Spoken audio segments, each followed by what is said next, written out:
ॐ सहना भवतु सहनौ भुनक्तु सह वीर्यं करवावहै तेजस्विनावधीतमस्तु मा विद्विषावहै। ॐ शांति शांति शांति। मनुस्मृति के 9वें अध्याय का पाठ चल रहा है और दाय भाग विवाद निर्णय यानी संपत्ति के बंटवारे के प्रसंग को हम यहाँ पर देख रहे हैं।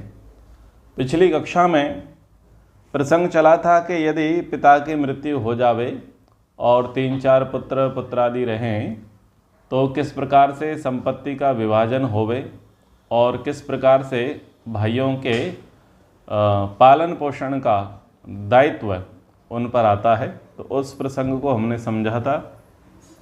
अब आगे पुत्र के विषय में चर्चा करेंगे। पुत्र कैसे कहते हैं? प्रायः पुत्र का अर्थ ये ले लिया जाता है लड़का, पिछली कक्षा में बता ही चुके हैं। पर पुत्र का शाब्दिक और शास्त्रीय अर्थ क्या है उसको हम यहाँ पर समझेंगे और किस लिए पुत्र की अभिलाषा माता पिता करते हैं वो अभिलाषा भी इस श्लोक के माध्यम से समझ में आ जाएगी। पुम नामनो नरकाद यस्मात् त्रायते पितरम सुतः तस्मात् पुत्र इति प्रोक्ता स्वयं एव स्वयं भुवाः।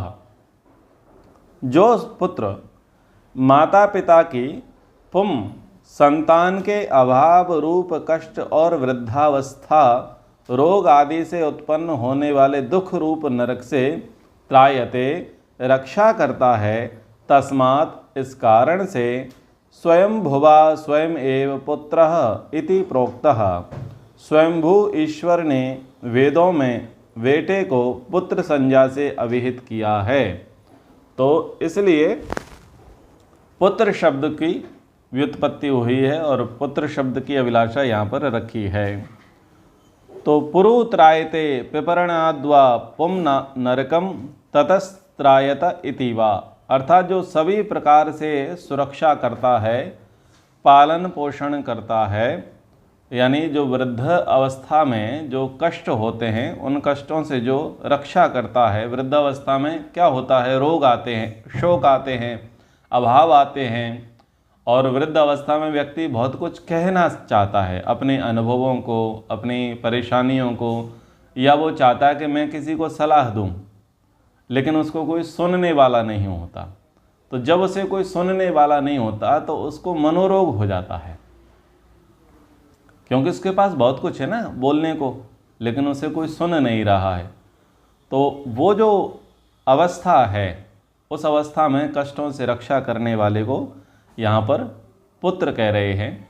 तो जो तात्पर्य पुत्र का है वही तात्पर्य पुत्री का है, लिंग का कोई भेद नहीं है। यहाँ पर है रिस्पॉन्सिबिलिटी, माता पिता की वृद्धावस्था में कौन सहायता करेगा। ठीक है, आवश्यक नहीं है वो बायोलॉजिकल ही चाइल्ड हो या बायोलॉजिकल पेरेंट्स हो। जो भी व्यक्ति वृद्धावस्था में लोगों की सेवा करेगा तो वो लड़का या लड़की क्या कहे जाएंगे? वो सब पुत्र ही कहे जाएंगे, चाहे वो अपने हों, ब्लड रिलेशन हो, गोत्र के हों, जाति के हों, बंधुओं के हों, रिश्तेदारों के हों, या बाहर से कोई ऑर्फेन ले लिया हो, अनाथ आश्रम से किसी बच्चे को ले लिया हो, लेकिन जो बुढ़ापे में सहायता करता है वही पुत्र है। अब अपने पुत्र भले ही 4-4 बने रहें और बुढ़ापे में माता पिता को छोड़ करके विदेश भाग जाएं, बड़े बड़े शहरों में कमाने भाग जाएं और माता पिता जो है सर्वेंट के भरोसे रह जाएं, नौकरों के भरोसे हो जाएं, तो वास्तव में नौकर कौन हुए उनके? नौकर पुत्र पुत्री रहे। बेटे तो जिनको पाला, जिनको पढ़ाया, जिनको बड़ा किया, वो तो पुत्र संज्ञा वाले नहीं होंगे। क्योंकि वहाँ वो धर्म नहीं ठहरता। पुत्र क्या है? एक पदवी के नाम है। पति क्या है? पदवी का नाम है। पिता क्या है? पदवी का नाम है। राजा क्या है? पदवी का नाम है। ठीक है ना, ये सारी पदवी हैं। तो जो उस पदवी का निर्वाह करेगा, उस पद पर रह करके उसका पालन करेगा, तभी जो है वो नाम को सार्थक करेगा, अन्यथा तो नहीं करेगा। तो जो वृद्धावस्था के रोग आदि जो कष्ट हैं उनसे जो रक्षा करता है उसको कहते हैं पुत्र। ठीक है, तो अब लोग क्या मानते हैं कि अगर पुत्र नहीं होगा तो नरक से नहीं तरेंगे। और अंतिम क्रिया कौन करेगा? लकड़ी कौन देगा? कपाल क्रिया कौन करेगा? पिंडदान कौन करेगा? ठीक है, ये सारी जो चीज़ें हैं ये लोगों को सताने लग जाती है कि भाई ये तो पुत्र ही कर सकता है और लड़की तो कर नहीं सकती, क्योंकि लड़की से वंश नहीं चलता। लड़के से वंश नहीं चलता, वंश तो लड़के से चलता है। तो जो ऐसी बात करते हैं उनके लिए दो प्रकार की चर्चा, कि आज भी कन्याओं की वंशावली ढूंढी जाती है। कोई बड़े महाराजे होते हैं, कोई क्रांतिकारी होते हैं, तो उसकी 7वीं 8वीं पीढ़ी में भी कोई व्यक्ति मिलता है तो उसको सम्मानित किया जाता है। कहते हैं कि इनके पूर्व के जो व्यक्ति थे वो उनकी बहन थी या उनकी पुत्री थी, तो पुत्री का ये परिवार चल आ पड़ा है। तो ऐसा नहीं है कि केवल पुत्र से ही वंश चलता है, वंश तो पुत्री से भी चलता है। नाम तो उसका भी होता है ना, किसके हैं, संतानें किसकी हैं। दूसरी बात ये है, ये नरक कुछ नहीं होता कि कोई अलग से पुम नामक नरक होता है। अगर संतान नहीं होगी तो उस नरक में जाना पड़ जाएगा, ऐसा कुछ नहीं है। मरने के बाद का नरक नहीं है, मरने से पहले का नरक है। और मरने के पहले से नरक में तो पुत्र ही सबसे पहले भेजते हैं। आजकल कल रात्रि में सत्संग कर रहे थे पनवेल में, तो वहाँ कह रहा था भाई कम पढ़े तो हर से गए और ज़्यादा पढ़े तो घर से गए। तो हर का मतलब होता है हल, यानी व्यक्ति कम पढ़ेगा तो खेती छोड़ देगा, कुछ नहीं हो पाएगा, घर के ना घाट के हो जाएंगे, ना तो ठीक से खेती कर पाएंगे ना ठीक से पढ़ाई कर पाएंगे। तो कम पढ़ने वालों की स्थिति ये है, कम पढ़े तो हर से गए और हायर एजुकेशन प्राप्त कर ली तो घर से गए। दोनों ही कंडीशन में उसका भी बिगाड़ और तुम्हारा भी बिगाड़। तो तुम्हारा तो पुम नामक नरक का टिकट पक्का है, कितना ही पैसा कमा लो, कितनी बड़ी एजुकेशन ले लो, लेकिन बुढ़ापे में अगर बच्चे साथ नहीं हैं तो जिस उद्देश्य से बच्चे पैदा किए थे या जिस उद्देश्य से उनको पढ़ाया था, उनका विवाह किया था, उनके लिए प्रॉपर्टी सौंपी थी, उस उद्देश्य के साथ तो न्याय नहीं हुआ ना। अब वो ठीक है पुत्र मोह लगा रहता है धृतराष्ट्र का, इसलिए क्या करते हैं, अनदेखा कर देते हैं, अवॉइड कर देते हैं। कोई बात नहीं, हमारे बच्चे हैं, खुश रहने दो, वहाँ ठीक रहते हैं, उनको समय कम रहता है तो हम इनको बुला लेते हैं, मेड को बुला लेते हैं, आया को बुला लेते हैं, सर्वेंट को बुला लेते हैं। बच्चे थोड़े बिजी हैं और फिर उनकी भी फैमिली बढ़ गई है ना, तो ऐसे क्या करते हैं, संतुष्ट करते हैं माता पिता, जबकि वो ये देखते नहीं कि इस स्थिति के लिए बच्चे जिम्मेदार नहीं हैं, जिम्मेदार वो स्वयं हैं। और स्वामी विवेकानंद जी महाराज तो सबसे ज़्यादा इसका विरोध करते हैं कि भाई इतना मत पढ़ाओ कि विदेश में जाकर के बच्चे बस जाएं। विदेश में बस गया तो भारत का क्या होगा? हर कोई व्यक्ति विदेश में जाकर के बसने लग जाएगा तो टैलेंट तो भारत से चला जाएगा, फिर भारत तो कबाड़ियों के हार भरोसे रह जाएगा। ठीक है ना, और सारी एजुकेशन विचारधारा तो पश्चिमी हो जाएगी। व्यक्ति पैसे के लिए अपना देश छोड़ेगा तो संस्कृति छोड़ेगा, आगे जाकर के बचेगा क्या?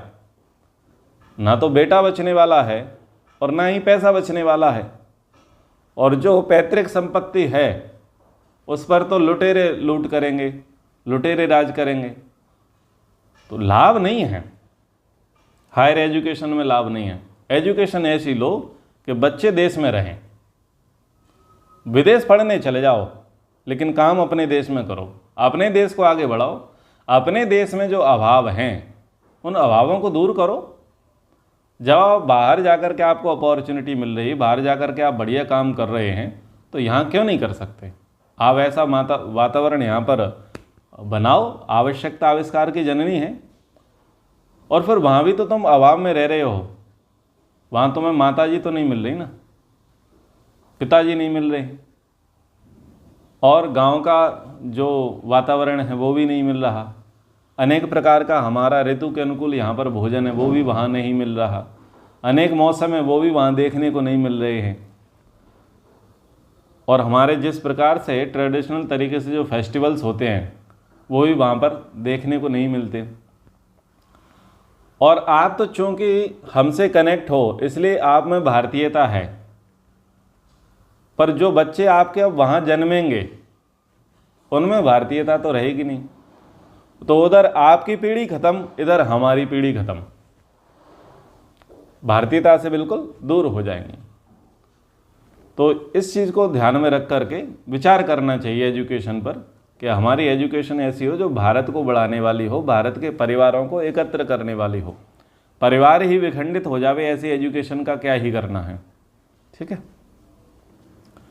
आगे, उपपन्नो गुणैः सर्वैः पुत्रो यस्य तो दत्रिमः स हरेतैव ददृक्थं संप्राप्तो अपि अन्य गोत्रतः।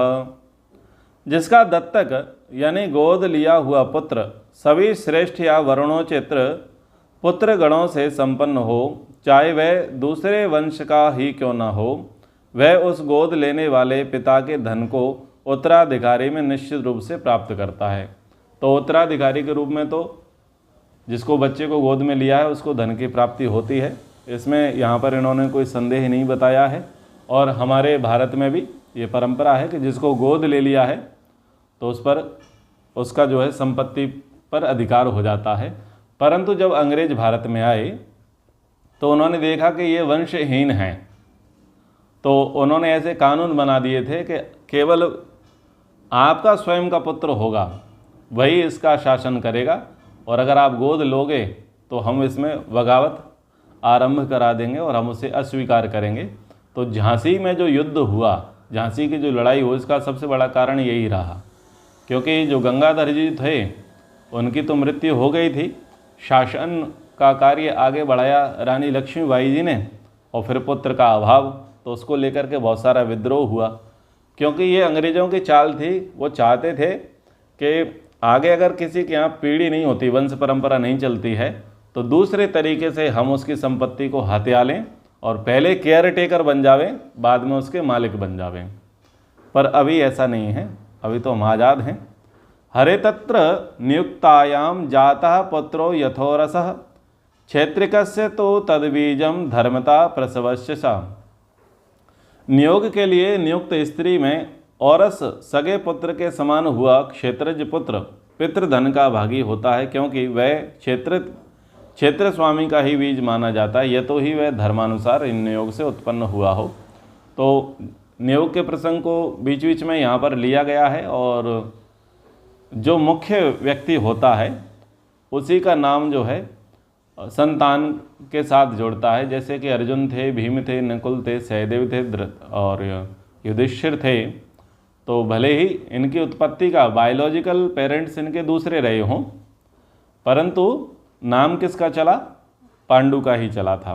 तो पांडु के ही वो संपत्ति के उत्तराधिकारी रहे थे, और जो उनके बायोलॉजिकल पेरेंट्स रहे, पिता रहे, उनकी संपत्ति के वो अधिकारी नहीं रहे थे।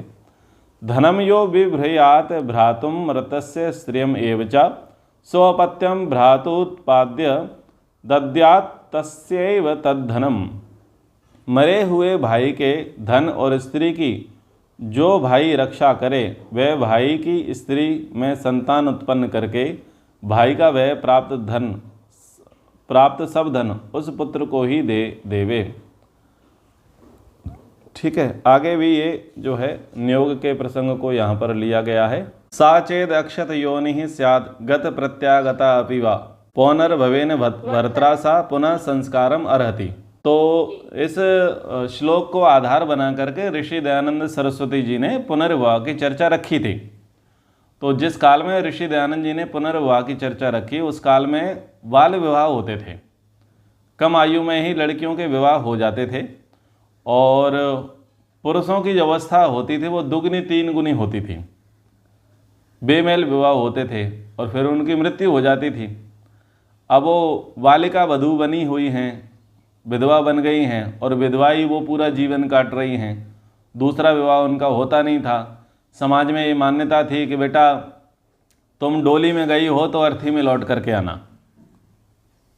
तो इस मिथक को यहाँ शास्त्र के माध्यम से तोड़ा गया है कि भाई आप पुनर्विवाह कर सकते हैं, यदि आपका कौमार्य भंग नहीं हुआ है तो आप बिल्कुल करें, विवाह करें। तो वो तो उस समय की मर्यादा अवस्थाओं की बात थी, चीज़ों में समय समय के साथ परिवर्तन आता ही है। यदि एक के साथ विवाह सफल नहीं होता है और दुख शोक की स्थितियां अधिक होती हैं तो फिर विवाह के लिए पुनर्विचार कर लेना चाहिए।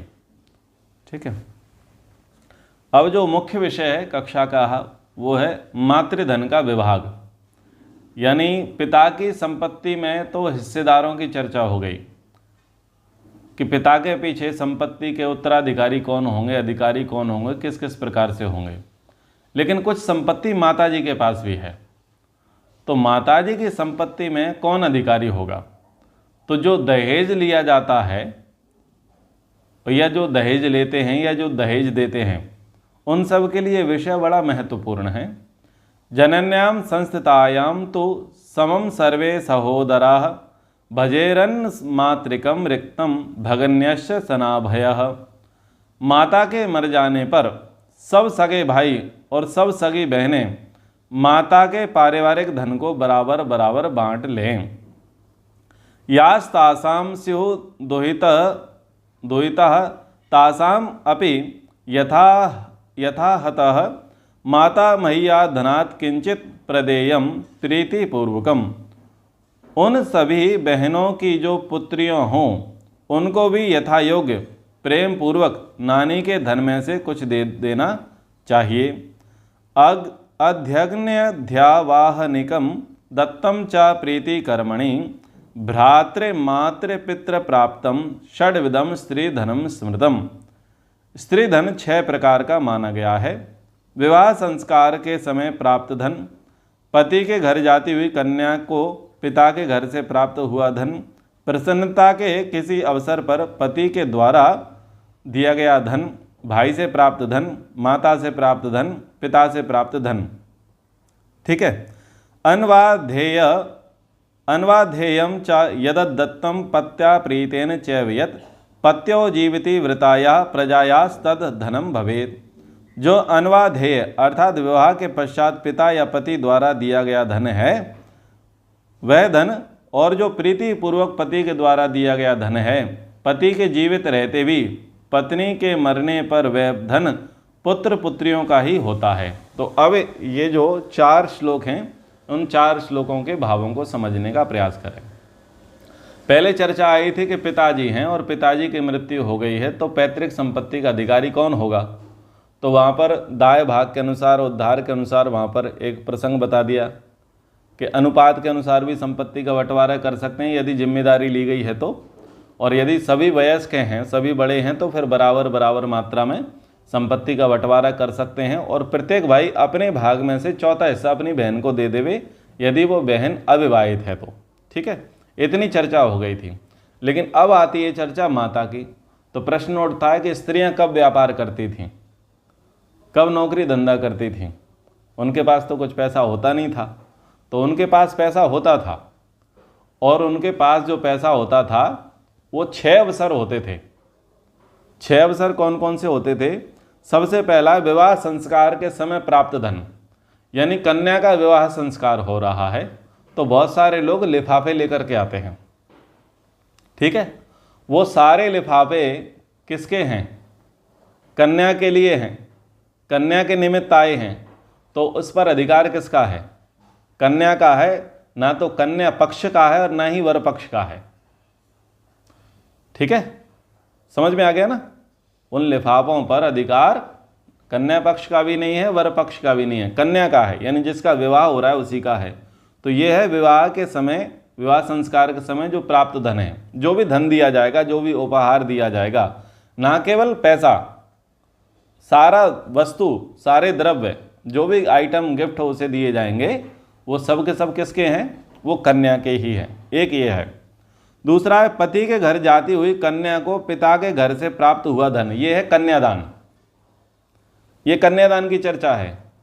जब पति के घर जाती है पिता के घर से, तो पिता जब धन देता है, कन्यादान, कन्या के लिए धन, कन्या के जाते समय आपातकाल के लिए वो धन दिया जाता है कि अगर कभी आपातकाल आन पड़े तो इस धन का तुम प्रयोग करके अपनी गृहस्थी को बचाने का, संवारने का, आगे बढ़ाने का प्रयास करना। पर उस कन्या के लिए दिए गए दान पर अधिकार कौन जमा लेते हैं? ससुराल पक्ष के लोग, जो कि शास्त्रीय दृष्टि से क्या है? अधर्म है, पाप है। उन्होंने लड़के को नहीं दिया है पैसा, उन्होंने लड़की को पैसा दिया है। ठीक है, वो तो लड़के वाले तो चौधरी बन गए हैं, बीच में बिचौलिए लेने वाले, केयर टेकर जैसे। पर लड़के को देख करके दिया है क्या? लड़के को देख के थोड़ी ना दिया है। लड़की अपने पास रख लें चलो, और फिर लड़का देख लें अच्छा और दे दें। कौन पिता दे देगा? भाई बेटी अपने पास हो, बेटी वहाँ जाए नहीं, और बोले हमने लड़का बड़ा अच्छा देखा था। तो भाई लड़के को देख करके कोई पैसा नहीं देता, लड़की को देख करके पैसा देते हैं कि लड़की जिस परिवार में जा रही है तो उसको किसी प्रकार का अभाव ना हो, और कोई ये ना सोचे कि गरीब घर से आई है, तो वो खुद अपने साथ एक वैभव ऐश्वर्य लेकर के आ रही है। तो वो दिखाने के लिए कि तुझे बुरा भी ना लगे और ये तेरे लिए दिया जा रहा है। ये दूसरा धन है। तीसरा धन कौन है? प्रसन्नता के किसी अवसर पर पति द्वारा दिया गया धन। जब ससुराल में होते हैं तो कई क्षण आते हैं, कई उपलक्ष्य आते हैं, जैसे गृह प्रवेश हो गया, कुछ मुहूर्त कराया है, कुछ प्रसंग हुए हैं, कुछ उद्घाटन हुए हैं, कुछ शुभ सूचना आई है, तो पति के द्वारा जो गिफ्ट दिया जाता है, जो भेंट दी जाती, जो उपहार दिया जाता है, वो धन किसका है? वो पत्नी का है। ठीक है। भाई से प्राप्त धन, अब वो जब कभी मायके आएगी तो पिताजी भी देंगे और भाई भी देगा। भाई भी तो विवाहित है, भाई भी तो नौकरी धंधा व्यापार कर रहा है, तो भाई भी क्या करता है? अपनी बहन को देता है। भाई भी देता है और भाभी भी देती है। तो भाभी और भाई ने दिया, बात बराबर। तो ये भाई के द्वारा दिया गया धन। फिर जब वो जाती है तो माताजी भी मिलती हैं, तो कुछ माताजी भी अपनी बेटी के हाथ में देती हैं। पिताजी मिलते हैं, पिताजी भी कुछ बेटी के हाथ में देते हैं। तो ये जो 6 प्रकार का धन है, सोर्स है उसका, इनकम सोर्स ये 6 हैं। ये जो धन उसको प्राप्त होगा, इस धन पर पति का, ससुर का, संबंधियों का, किसी का कोई अधिकार नहीं। इस धन पर केवल और केवल पत्नी का अधिकार है। और पत्नी में भी वो प्रायोरिटी है उसकी कि वो अपनी कन्याओं को देवे। ठीक है। और कन्याओं के बाद वो किसको देवे? बालकों को देवे, अपने बेटों को देवे, और अगर कन्या की भी कन्या है तो उसको देवे। तो इस प्रकार से यानी नानी के धन की अधिकारिणी वहाँ वो नातिन होती है। तो आपने देखा होगा परंपरा से वो जो गहने होते हैं, स्वर्ण आभूषण होते हैं, वो माँ हमेशा अपनी बेटी के लिए बचा करके रखती है कि जब बेटी विदा होगी तब मैं उसे दूंगी। तो ये परंपरा चली आई है कि वो बेटी को दे रहे हैं। तो ये जो धन है, इस धन पर पत्नी का अधिकार है, यानी स्त्री का अधिकार है, और वो अपने बच्चों को दे सकती है, लेकिन पति का इस पर अधिकार नहीं है, ससुरालियों का इस पर कोई अधिकार नहीं है। ठीक है। ब्रह्मादि विवाह में स्त्री धन का अधिकारी पति। ब्राह्म देव आर्ष गांधर्व प्रजापत्येषु यद वशु अप्रजायाम अतीतायाम भर्तुरेव तदिष्यति।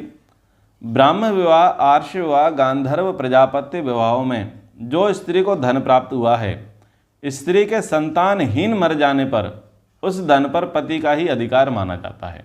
यत्वस्याः स्यात् धनम दत्तम विवाहेषु असुरादिषु अप्रजायाम अतीतायाम माता पित्रोः तदिष्यति।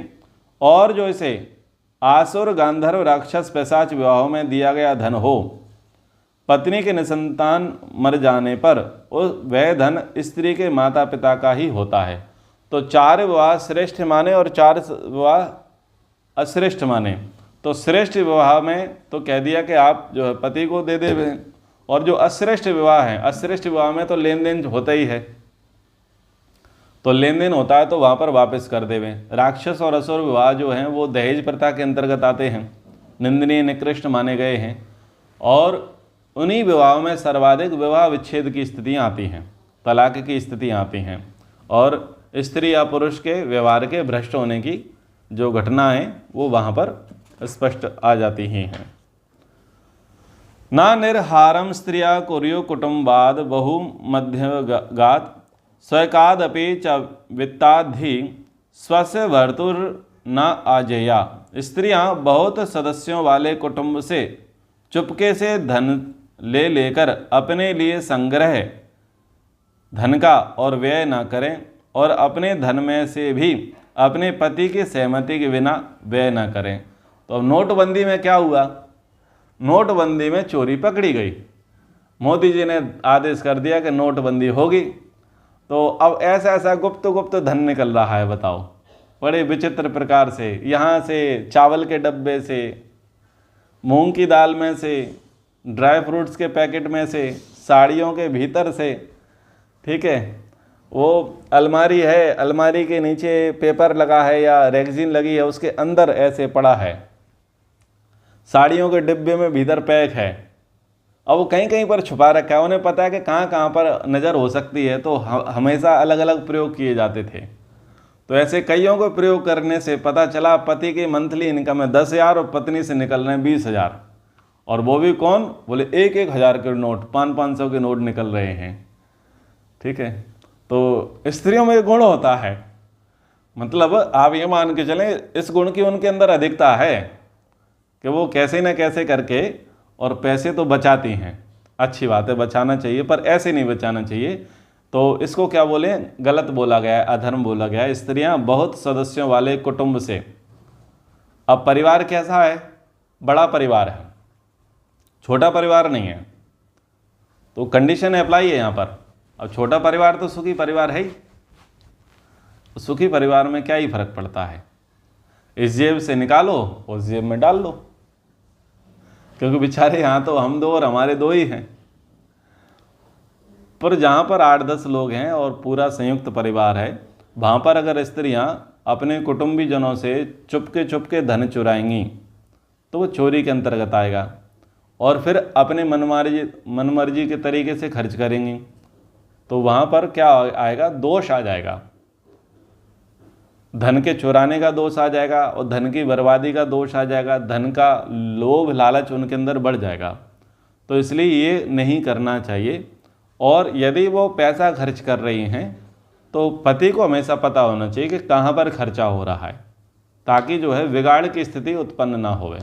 और जो धन है वो स्पष्ट होना चाहिए कि किसके पास कितना धन है, यानी पति का धन भी पत्नी को पता रहे और पत्नी का धन भी पति को पता रहे, क्योंकि गृहस्थी चलानी है तो ट्रांसपेरेंसी बहुत सारी चीज़ों में होनी चाहिए। पत्यो जीवति यह स्त्री भी अलंकारो धृतो भवेत, ना तम भजेरन दायादा भजमाना पतंती ये। पति के जीते हुए स्त्रियों ने जो आभूषण धारण किए हैं, पति के मर जाने पर माता पिता के दाएं भाग के अधिकारी पति के भाई या पुत्र आदि उसको ना बांटे। यदि वे उन्हें ले लेते हैं तो उनको पतित माना गया है, यानी दोषी माना गया है। तो अब आभूषण दिए हैं वो मायके पक्ष से भी दिए जा सकते हैं और ससुराल पक्ष से भी दिए जा सकते हैं, स्वयं के अर्जित भी किए जा सकते हैं। तो जब तक पति हैं तब तक तो कोई ऑब्जेक्शन नहीं उठाता है, लेकिन पतिदेव की मृत्यु के पश्चात लोग ऑब्जेक्शन उठाते हैं और सोचते हैं कि इस माल को हम हड़प लें, इस जो आभूषण हैं इन आभूषणों को हम ले लेवें। तो ऐसा कुटुंब में नहीं होना चाहिए, चाहे छोटा कुटुंब हो या बड़ा कुटुंब हो। बंटवारे के अंतर्गत उस चीज़ को नहीं लेना चाहिए। जो उनका है, जो उनका गहना है, जिस जिस स्त्री के लिए जो गहना है वो उनके लिए निर्धारित रहे, बंटवारे में वो ना आवे। बंटवारे में दूसरी चीज़ें बांटो, कारखाने बांटो, खेतियाँ बांटो, प्लॉट बांटो, ज़मीन बांटो, जो बांटना है बांटो, बैंक बैलेंस बांट लो, एफडियाँ तोड़ लो, पर स्त्रियों का जो आभूषण है उसको आप मत बांटो। अनंसो क्लीब पतितो जात्यंध वदिरो तथा उन्मत्त जड़ मूकाश्च ये च केचिन नरेन्द्रियाः नपुंसक दुष्ट कर्मों में संलग्न अपराधी, जन्म से अंधे और बहरे, पागल, वज्रमूर्ख और गूंगे, और जो कोई किसी इंद्रिय से पूर्ण विकलांग और असमर्थ होवे, ये विकलांग आदि पूरे दाय धन के भागीदार नहीं होते, क्योंकि ये धन की सुरक्षा और उपयोग में सक्षम नहीं होते, ये अयोग्य होते हैं। यानी जो दाय भाग की चर्चा है, ये बात क्यों कही गई है? क्योंकि पति के दाय भाग की चर्चा हो गई है और पत्नी के दाय भाग की चर्चा हो गई है। पिता की संपत्ति के उत्तराधिकारी की चर्चा हो गई और माता की संपत्ति के उत्तराधिकारी की चर्चा हो गई है। अब ऐसे में 2 भाई हैं, 3 भाई हैं, 4 भाई हैं, 6 भाई हैं, बहन हैं, मिला करके उसमें से कोई ऐसा है कि नपुंसक है, दुष्ट कर्म करने वाला है, नशेड़ी, गंजेड़ी, भंगेड़ी है, व्यभिचारी है, जन्मांध है, बहरा है, पागल है, निरामूर्ख है, ठेठ बुद्धि है, ठस है, सठ है, विकलांग है, तो ऐसे व्यक्ति को बराबर बराबर प्रॉपर्टी मत दो, क्योंकि वो व्यक्ति क्या करेगा? प्रॉपर्टी का नाश कर देगा। और अगर किसी को पता चल गया इसके पास प्रॉपर्टी है तो कोई उसका नाश कर देगा। तो उसको उतना ही दो जितने से उसको संतोष हो जावे, उसकी जीविका चल जावे, बाकी पारिवारिक लोगों का ही काम है उसका भरण पोषण करना। तो इससे इन चीज़ों का वो व्यवहार बना रहे। ओ